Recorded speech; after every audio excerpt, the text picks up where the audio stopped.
My name is Lauren Jaregui, for those of you who don't know me. I am a 22-year-old Cuban-American musician slash artist from Miami, Florida.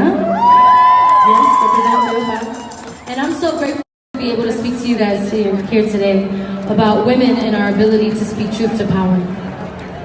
Mainly, I want to talk about the strength that takes, the courage that we women have as individuals, and the places that strength can go when we uplift one another. I want you to close your eyes and envision the strongest version of yourself. What are they wearing? Do they have on armor? Are they armed?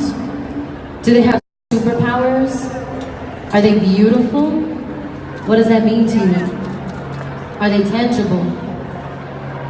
For some of us, this self is the self we embody every day. We're fearless and know our strength. For some of us, this powerful self is nothing but a notion hidden under the fear of being our complete selves. For some of us, this power has been taken away. Too much systematic oppression, disappointment, and pain.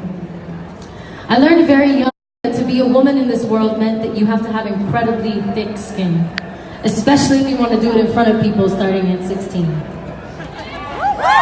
You had to be willing to accept that your existence is a paradox and that people are always going to have to say about the way that you are.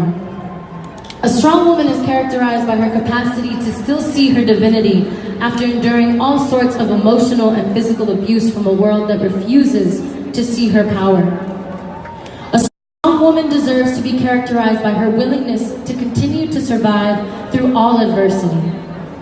Her ability to move past every obstacle thrown her way, every no, every smirk, every dismissal, every questioning, everybody asking her for hers. She should be honored for the grace she exhibits in the face of chaos, when everything falls on her shoulders and she has to explain once again why she's qualified and equipped to handle it. She should be praised for her perseverance. For the centuries she stood at the forefront of innovation and revolution with no chapter in a history book to commemorate. She should be allowed to express and present herself in any way. Listen for a moment. We're brought into this world with an empathy bestowed upon us. Young girls blossoming into our mature bodies before we are even taught how to understand it. We're expected to respect it by what they deem respectable.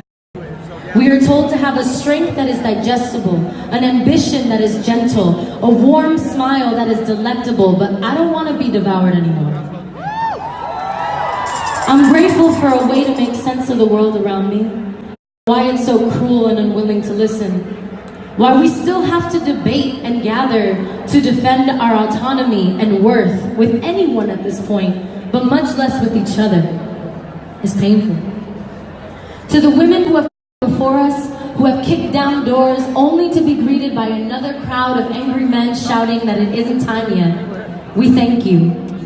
To be told that it is not yet convenient enough to be considered equal, to be afforded the same payment for the same job, to be granted the freedom to do and express as we please with no rule, regulation, restriction, or boundary to its acceptability. We thank you for pushing forward anyway. We thank you for uplifting us to the point where we can stand together here today and collectively shout that time is up. To the leaders in all walks of life who have come together around the world to create tangible change. To the interns and the nonprofits who work tirelessly from the bottom of their hearts. To the speakers, the spectators, awareness spreaders, organizers, healers, mothers, caretakers, teachers, artists, change makers, and mentors who have taken on more than they can take. We thank you. The way we lead is a special kind of fierce.